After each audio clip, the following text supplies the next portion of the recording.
Morning everyone. তো কাল রাতে প্রায় 700 কিলোমিটার রাইড করে আমরা এসে শিলিগুড়িতে পৌঁছেছি। হ্যাঁ, কালকে এত টায়ার্ড লাগছিল এই ব্লগটাকে আর কন্টিনিউ করতে পারিনি। আজকে মোটামুটি আমরা রেডি হয়ে বেরিয়ে পড়েছি। এখন যাব হচ্ছে মাঙ্গান। আমরা আর গ্যাংটকে ঢুকবো না, তো ডাইরেক্ট মাঙ্গান চলে যাব। ওখান থেকে লামা ভাইয়ের কাছে পারমিটের কথা বলা আছে।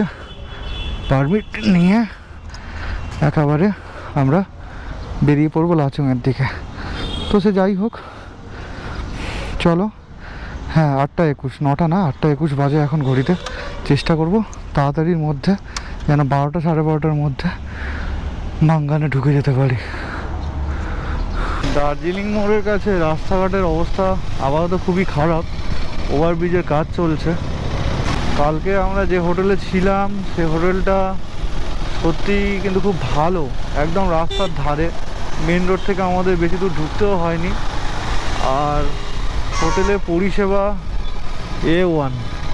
ট্যাঙ্কিটা খালি হয়ে গেছে, আবার আজকে ফিউল আপটা করিয়ে নেবো, করিয়ে নিয়েই বেরোবো।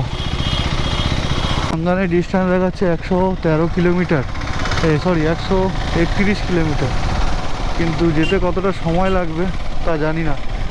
কালকেকার মতো আজকে আর ভুল করব না। আজকে এখনই কিছু এখান থেকে খেয়েই বেরোবো।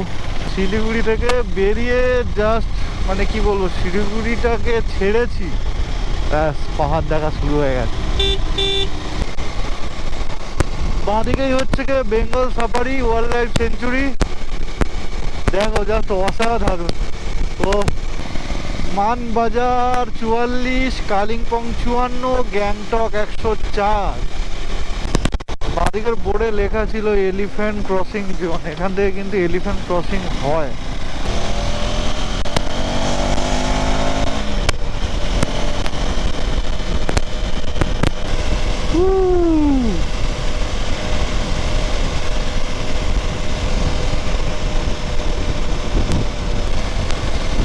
যারা বলে যে বাইক নিয়ে পাহাড়ে যেতে কোনো মজাই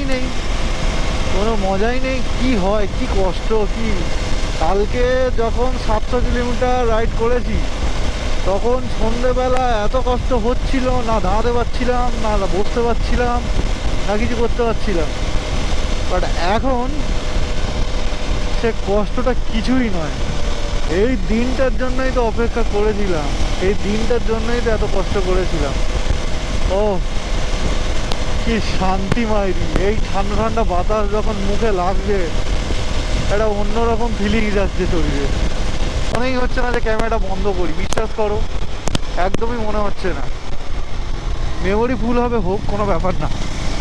এসব গাড়িতে ব্রেক মারতে হবে। আমি তো অ্যাডভেঞ্চার নিয়ে আছি, ছোটোখাটো পাম্পা আমার কাছে কিছুই নয়। এই জঙ্গলের পেছনে একদম পাহাড় দেখা যাচ্ছে, সামনে হচ্ছে সেবকের ব্রিজ। এত দিন যাবৎ শুধু ভিডিওতে দেখেছি, এগুলো শুধু ভিডিওতে দেখেছি। ওই জায়গাটা কি কারোর পরিচিত? আমার পরিচিত। প্রথম পাহাড়ি কর্নারিং উইথ মাই অ্যাডভেঞ্চার 390।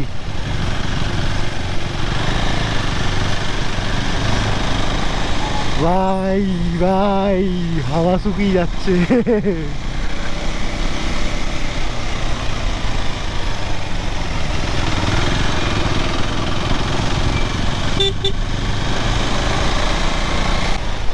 মনে মনে একটা প্রচন্ড আনন্দ, মানে কি বলবো, আনন্দের অনুভূতি আসছে।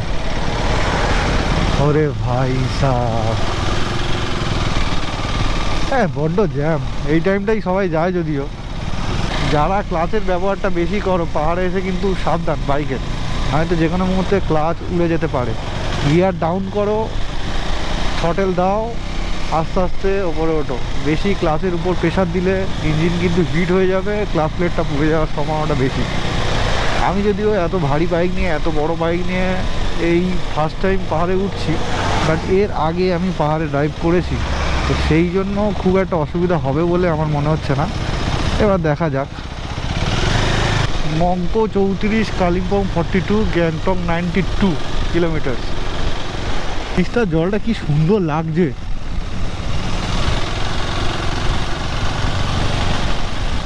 এনাদেরকে জিজ্ঞাসা করলাম, এনারা যাবে আজকে গ্যাংটক, তারপরে পারমিট বানানো আছে, প্ল্যানিং কালকে।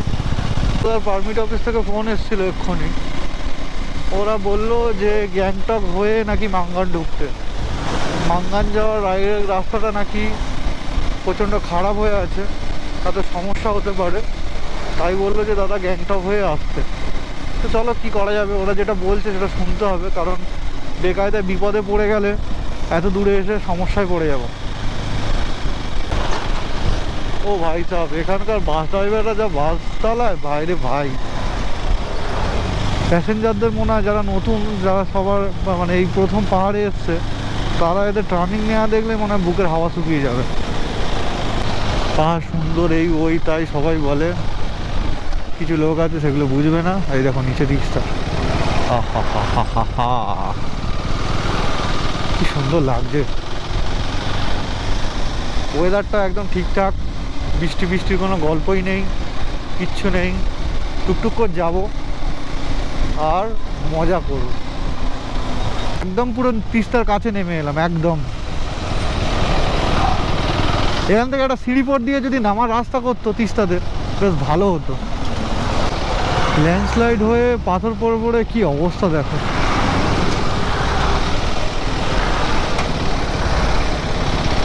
উপরের পাথরগুলো বাপরে কি ভয়ানক। ওই দিক থেকে রাস্তা ধসে গেছে, আবার রাস্তার কাজ চলছে। এদের এখানে এগুলো সব নর্মাল ব্যাপার, রাস্তা ধসে যাওয়া, ভেঙে যাওয়া, ল্যান্ডস্লাইড হওয়া। তিস্তা এখন যেভাবে শান্ত রয়েছে, এর রূপ কিন্তু অনেক ভয়াবহ হয়। সে যারা এখানে থাকে তারাই জানে তিস্তা যত শান্ত তার থেকে অনেক গুণ বেশি ভয়াবহ। ঢিঙ্কা চিকা ঢিং, পুরো ধাপে ধাপে ধাপে ধাপে ধাপে ধাপে ধাপে ধাপে সব বাড়ি। Welcome to Kalimpong district. ওপরে উঠে গেল কালিম্পং আর নিচে হচ্ছে গ্যাংটক। কি রে মদনা, কি করছিস? এই আমরা প্রথমবার যখন এসছিলাম তখন এই শিলিগুড়ি বাস স্ট্যান্ড থেকে এইরকম সবুজ কালারের বাস ধরে গ্যাংটক গেছিলাম। সাইড দে বাবা, ওই এ বাবা, এরা বেশ মজা করছে এইখানে। কিন্তু হ্যাঁ সাবধান, যারা বাইকে একজন বা দুজন থাকবে, হুট করে কিন্তু বাইক নিয়ে এদের জন্য দাঁড়িয়ে পড়ো না, তাহলে তোমার কাছে যা কিছু আছে সব কাড়াকাড়ি করতে শুরু করে দেবে। একবার নামছি একবার উঠছি, এতক্ষণ পুরো তিস্তার একদম পাশ ধরেই যাচ্ছিলাম, এখন দেখি আবার রাস্তাটা উপরের দিকে নিয়ে চলেছে। কেটিএমটা নিয়ে টানছি, কিছু মনেই হচ্ছে না, এর এত পাওয়ার। এতদিন ভোর আমাদের ওইদিকে সমান্তরাল জায়গায় চালিয়েছি, শুধু মনে ভাবতাম এর ফিচার্স কী, পাওয়ার কী, ব্যাপার কী, বৃত্তান্ত। কিন্তু এখন যখন এখানে গাড়িটা চালাচ্ছি তখন মনে হচ্ছে না, কিছু একটা ব্যাপার তো এখানে রয়েছে, তাই মানুষ এটার জন্য এত পাগল। ডেস্টিনেশন যতটা না ইম্পর্টেন্ট, এই যে রাস্তাটা তার থেকে বেশি পছন্দের, আমার পছন্দটা বেশি এই রাস্তায় বাইক চালিয়ে যাওয়াটা। কিন্তু পাহাড়েও এরকম ক্রুজ কন্ট্রোলে গাড়ি চালানো যায়, কত স্টেবিলিটি।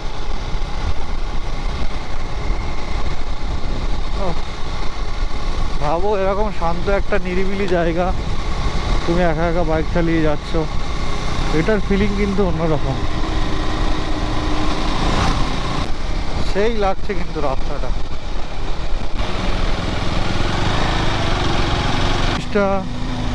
কে কে চেনো হাত তোলা। উপরে লেখা আছে ওয়েলকাম টু সিকিম। এখানে দাঁড়াবো না, তাই কি ওখানে হয়?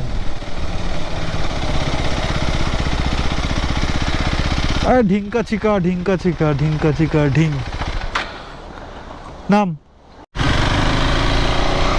তো মোটামুটি 10-15 মিনিট এখানে দাঁড়িয়ে ছবি টবি তুলে আবার রওনা দিয়েছি।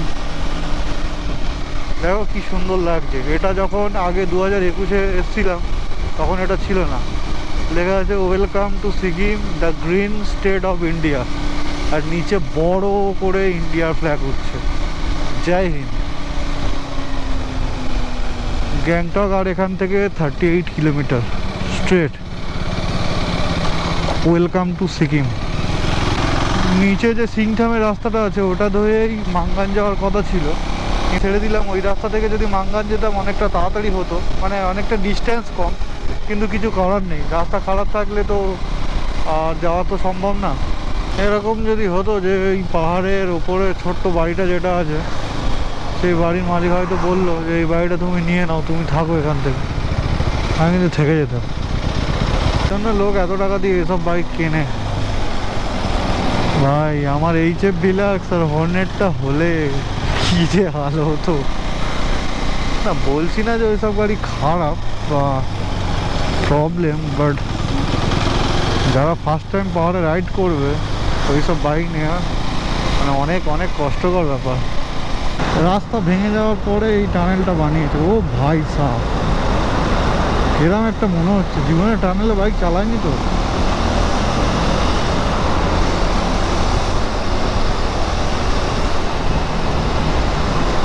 দুদিকে আবার সবুজ লাইট জ্বালিয়ে দিয়েছে। ঘড়িতে বাজে 12:50। আমরা একটা জায়গাতে দাঁড়িয়ে খাচ্ছিলাম, খুব খিদে পেয়েছিল, সকাল থেকে ভালো কিছু খাওয়া হয়নি বলে, তো সে কারণে একটু সময় লেগে গেছে। এতক্ষণে অন্তত গ্যাংটক পৌঁছে যেতাম না, ক্রস করেই যেতাম। ওয়েদারটা হঠাৎ করে কেমন একটা মেঘলা মেঘলা হয়ে গেছে, ভয় লাগছে ওয়েদারটা দেখে। যদি বৃষ্টি আরম্ভ হয় তো বৃষ্টির কোনো প্রিপারেশনই আমাদের নিয়ে আসা হয়নি, খুব চাপ হয়ে যাবে তাহলে। এইটা যদি হর্নেট গাড়িটা হতো না বা HF ডিলাক্সটা হতো, পড়েই যেতাম। যা টার্নিংটা যা করা, KTM-এ ফার্স্ট গিয়ার দিতে হয়েছে, মানে ভাবো একদম পুরো খাড়াই চড়াই। এখানকার একটা জিনিস ভালো হচ্ছে ডিসিপ্লিন। দেখো ওয়েস্ট বেঙ্গলের গাড়ি, সেই জন্য ও ঢুকিয়ে নিয়ে চলে গেল। বাদবাকি সব এখানকার গাড়ি দেখেছো, পরপর এত জ্যাম, প্রায় নিচে থেকে 1-1.5 কিলোমিটার নিচ পর্যন্ত জ্যাম, কিন্তু কেউ ওভারটেক করবে না, সব পরপর এসে গাড়ি দাঁড় করিয়ে যাবে। অল্টো ভাই সব জায়গায় আছে, দ্য লেজেন্ড, দ্য কিং। ওয়েদারটা বেশ ঠান্ডা ঠান্ডা লাগছে, মনে হচ্ছে ব্যাগে থেকে জ্যাকেটটা বের করে পড়তে হবে। বাপরে কত জ্যাম, কত গাড়ি, কত টুরিস্ট ছিল এখানে রে ভাই।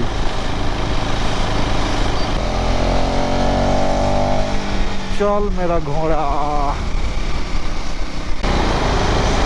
এই হচ্ছে MG মার্ক এরিয়া।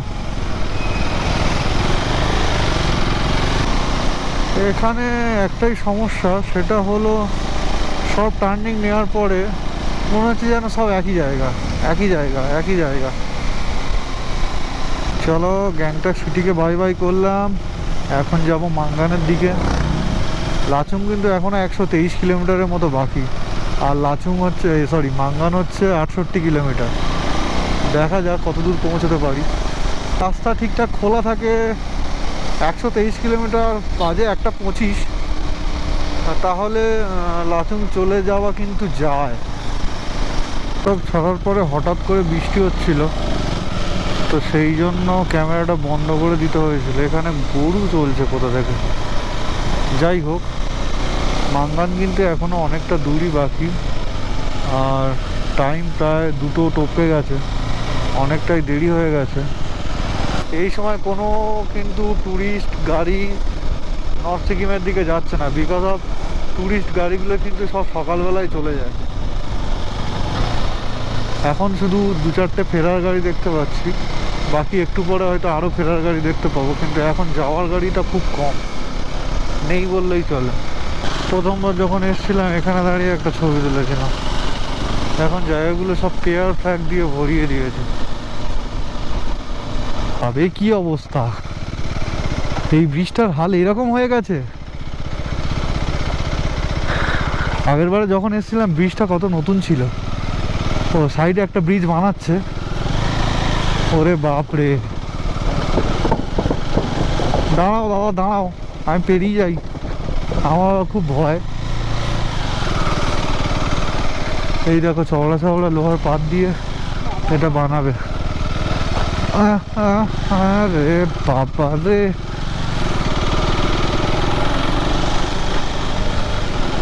সকাল থেকে পারমিটের ওখান থেকে কিন্তু লামা ভাই 3-4 বার ফোন করেছে। প্রথমে ভেবেছিলাম 12টার মধ্যে পৌঁছাবো, তারপরে উনি বলল যে গ্যাংটক হয়ে আসতে রাস্তা নাকি খারাপ সোজা মাঙ্গানের, তো ওখানে বেশ কিছুক্ষণ দেরি হলো। তারপরে খাওয়া দাওয়া, তারপরে বৃষ্টির জন্য আরও বেশ কিছুক্ষণ দেরি হলো। এই করতে করতে এখন অলরেডি 3টে বাজতে যায়, এখনও পৌঁছতে পারিনি। এখনও কিন্তু 30 কিলোমিটার বাকি মাঙ্গান। যাই হোক, আশা করছি 3:30 পৌনে 4টের মধ্যে মাঙ্গানে ঢুকে যাব। তারপরে যদি সময় থাকে লামাবাইকে জিজ্ঞাসা করব যে এই সময় লাচুংয়ে পৌঁছানো যাওয়া যাবে কি না, সেই বুঝে তবে এগোবো। নিজে থেকে ডিসিশান নেওয়া কিন্তু খুব চাপের ব্যাপার। যারা এখানে লোকাল বা যারা যাতায়াত করে, যারা এই বিষয়ে জানে, তাদের কাছ থেকে ইনফরমেশান নেওয়া ছাড়া যদি একটা পদক্ষেপ এগিয়েছো ভাই, তাহলে কিন্তু প্রত্যেক পদে পদেই বিপদ। পাহাড়ে এটাই হচ্ছে ব্যাপার, ওয়েদার এত তাড়াতাড়ি চেঞ্জ হয়, তোমার ধরাছোঁয়ার বাইরে চলে যাবে। আর সব থেকে ভালো ব্যাপার হচ্ছে কোনো জ্যাম নেই, আমি একাই যাচ্ছি, কোনো গাড়ি নেই, শুধু আসছে একটা করে গাড়ি মাঝে মাঝে, বাট তাছাড়া আশেপাশে কোনো গাড়িই নেই। প্রত্যেকটা ব্রিজ কিন্তু ডেঞ্জারাস পজিশনে হয়ে আছে। बस बस बस बस बस चले जाएंगे। हाँ थैंक यू सो मच। हाँ, भाई বাড়িগুলো কি সুন্দর, কি সুন্দর করে সাজানো, কি সুন্দর।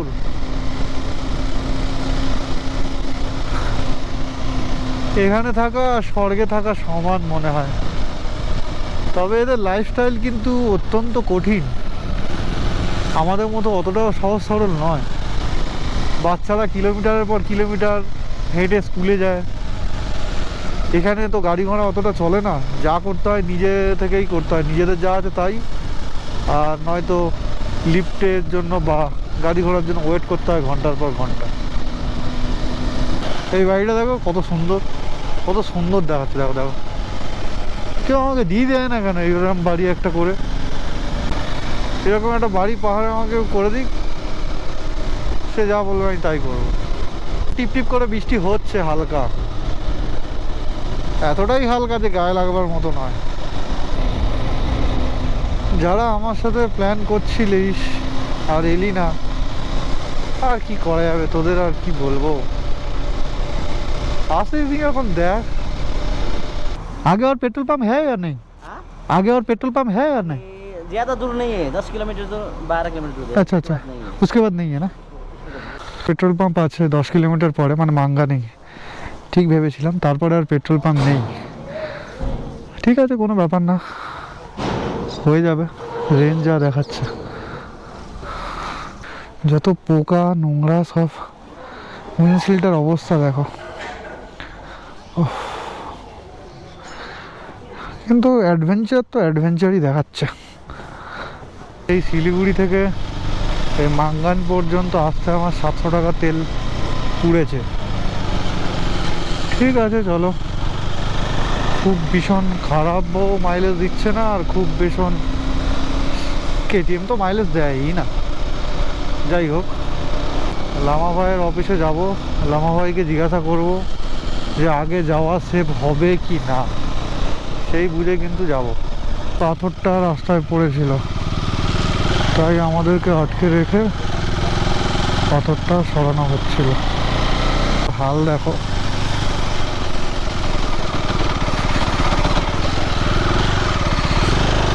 নড়বি না। হ্যাঁ, this is call adventure. Last petrol pump. Welcome to Manganagar panchayat. Finally Lama ভাইয়ের অফিসে চলে এসেছি, এখন বাজে 4টে, লামা ভাইয়ের অফিস বন্ধ। এ লাম্বা দা, তো মোটামুটি লাম্বোবাইয়ের থেকে পারমিট নিয়ে নিয়েছি, বললো लाचुंग खुला है, कोई प्रॉब्लम नहीं, जाइए आप। তো এখন তো কত 4:30 বাজে, 6:30টার মধ্যে লাচুংয়ে পৌঁছে যাব। মাঝখানে টুং চেক পয়েন্ট আছে, 1 ঘন্টা বললো, 1 ঘন্টা পরে টুং চেক পয়েন্ট আছে। চেক পয়েন্টে ওই পারমিটটা দেখাতে হবে, একটা কপি স্ট্যাম্প মেরে দিয়ে দেবে আর একটা কপি ওরা রেখে দেবে। আবার আসার সময় আরেকটা চেক পয়েন্ট আছে, সেখানে ওই পারমিটটা দেখাতে হবে, স্ট্যাম্প মেরে আবার ছেড়ে দেবে। আর লাস্ট সবার ফেরার সময় ওই টুং চেক পয়েন্টে অরিজিনাল একটা কপি আছে, সেটা ওরা নিয়ে নেবে। বৃষ্টিও টিপটিপ করে পড়ছে। লামা ভাই বলে দিল যদি কোনো প্রবলেমে পড়ো আমাকে কল করবে, মানে উনি ব্যক্তি হিসাবে কিন্তু খুবই ভালো মানুষ। যদি কোনো সমস্যা হয় ওনাকে ফোন করলে সলিউশন পাওয়া যায়। আমরা তো আরও উপরের দিকে উঠছি, লাচুংয়ের দিকে, কিন্তু যত উপরের দিকে উঠছি ওয়েদারের হাল কিন্তু ততটা বিগড়ে যাচ্ছে। লাচুং এখান থেকে আর 40-42 কিলোমিটার বাকি, সময়ও বেশি লাগবে না, কিন্তু কথাটা হচ্ছে যে আকাশের অবস্থা কিন্তু খুব খারাপ। ওয়েদারের যা অবস্থা, মনে হচ্ছে গোপ্রো খুলে রাখতে হবে। আর তাছাড়া সামনে কিন্তু অনেক আর্মি চেক পয়েন্ট রয়েছে, সেসব রেস্ট্রিক্টেড জায়গা, সেখানে ভিডিও না করাটাই ভালো। এই সব রাস্তা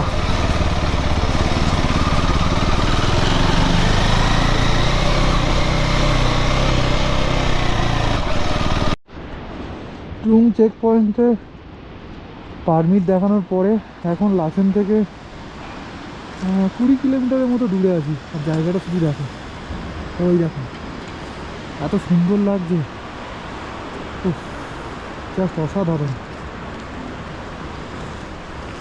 আর গাড়িটার হাল দেখো, সামনে পুরো কাদা ভরে গেছে, রোড অত্যন্ত খারাপ। এই সবে মাত্র গোপ্রোটা লাগালাম বৃষ্টি থেমেছে বলে, কিন্তু দেখো আবার বৃষ্টি শুরু হয়ে গেছে টিপটিপ করে, কি জ্বালা। যাই হোক, আজকের রাইডটা হেভি ফান হয়েছে। ওয়েদারটা সাংঘাতিক ফ্রেশ ওয়েদার, ঠান্ডা হেভি। এই সবে দেখলাম 13 ডিগ্রি সেলসিয়াস রয়েছে, ঠান্ডা তো লাগছেই। রাতে কি হবে জানি না, কালকে আবার ইয়াংথাং ভ্যালি 0 পয়েন্ট আছে, সেখানে আবার কি হবে তাও জানি না। তো যাই হোক, আজকে অতটা কষ্ট হয়নি, কারণ আজকে পাহাড়ে ড্রাইভ করছি, নিজের মধ্যে একটা অন্যরকম এনার্জি কাজ করছে, তাই হয়তো এনার্জিটা অতটা ডাউন হয়নি। নিজের বুক ধুকপুক করছে, বাট গাড়ি বলছে আমি তো আছি, এরকম একটা ব্যাপার। কনফিডেন্সটা বেড়ে যাচ্ছে। একটা করে টার্নিং নিচ্ছি, মনে হয় 1 ডিগ্রি করে সেলসিয়াস কমে যাচ্ছে। আওয়াজটা বুঝতে পারছো কীরকম বেরোচ্ছে গাড়ি থেকে। টুং চেক পয়েন্টের আগে বেশ কিছুটা রাস্তা প্রচণ্ড খারাপ ছিল, ল্যান্ডস্লাইড হয়েছে, একদম যাচ্ছে তাই অবস্থা, কাদা জল, একদম জঘন্য অবস্থা ছিল। লামা ভাইয়ের দেওয়া লাচুংয়ের একটা হোমস্টের নাম্বারে কল করে বলে দিয়েছি, তো সেখানকার লোকেশান পাঠিয়ে দিয়েছে, 11 কিলোমিটারের মতো ডিস্টেন্স। ব্যাস, সেখানে গিয়েই আজকে রাইডটা এন্ড করবো। এই রাস্তা যেন শেষই হচ্ছে না, 6টা বাজে আর অবস্থা দেখো, কিচ্ছু দেখা যাচ্ছে না, একদম পুরো ধোঁয়া হয়ে আছে চারিদিক। 6 কিলোমিটার বাকি, কিন্তু এই 6 কিলোমিটারটা যেন ভারী পড়ে যাচ্ছে। হঠাৎ করে ওয়েদারটা খুব খারাপ হয়ে গেছে, পুরো মেঘ মুখের মধ্যে লাগছে, পুরো মেঘ। হোটেল নরবু দেখ না কোথায় লেখা আছে। ঠান্ডা, 6বার গোপ্রো সুইচ মারার পরে একবার অন হয়েছে, মানে একদমই কিছু করতে পারছি না, হাত পুরো জমে গেছে। হোটেলের সামনের ভিউটা কিন্তু খুব সুন্দর, কিন্তু অন্ধকার হয়ে গেছে বলে সেরকম কিছু একটা দেখা যাচ্ছে না। আর রুমে ঢুকতেই এই দেখো হোটেলের সামনেই রুমটা দিয়ে দিয়েছে, ভালোই হয়েছে। এবার শুধু ব্যাগ নামাবো আর ঘুমাবো, ব্যাস। এই হচ্ছে রুমটা হেবি দারুণ, যাই হোক ঢুকতে পারছি না, ব্যাগের হাতে পায়ের হাল খুবই খারাপ। তো রুমে চেক ইন করে নিয়েছি। এখানে চেক ইনের সময় ডকুমেন্টসের প্রয়োজন হয় না, বিকজ অফ পারমিটের সময় ডকুমেন্টস সাবমিট করতে হয়, সেই জন্য। তো মোটামুটি বলে দিয়েছি ডিনার যেই রেডি হবে তখনই যেন আমাদেরকে ডেকে নেয়। कहीं ना कहीं बिजनेस से वो था, लेकिन फिर बाद में क्या है वो Excuse me? बेचबाज दिए होता है ना उस टाइम पे लाइक তো प्राइसेस आ गए। এটাই হচ্ছে হোটেলের বাইরের ভিউ। চারিদিকে এত হাওয়া হচ্ছে, কিছুই বোঝা যাচ্ছে না। হোটেলটা কিন্তু খুব ভালো, খুব সুন্দর। কয়েকজন গেস্ট আছে আমাদের সাথে। আর এই হচ্ছে আমার অ্যাডভেঞ্চার 390। তো চলো, বেশি আর কথা বাড়াবো না, শরীরটা এমনি টায়ার্ড হয়ে আছে। আর এখানে প্রচণ্ড ঠান্ডা, কারণ বৃষ্টি হয়েছে। বৃষ্টি না হলে হয়তো এতটা ঠান্ডা থাকতো না, বৃষ্টির কারণে একটু বেশি ঠান্ডা। তো কাল সকালে ইয়াংথাং ভ্যালি আর 0 পয়েন্ট যাওয়ার প্ল্যানিং রয়েছে। আজ আর বেশি কিছু করব না, একদম খাওয়া দাওয়া করবো আর শটান শুয়ে পড়বো। চলো আর বেশি কথা না বাড়িয়ে একদম গুড নাইট।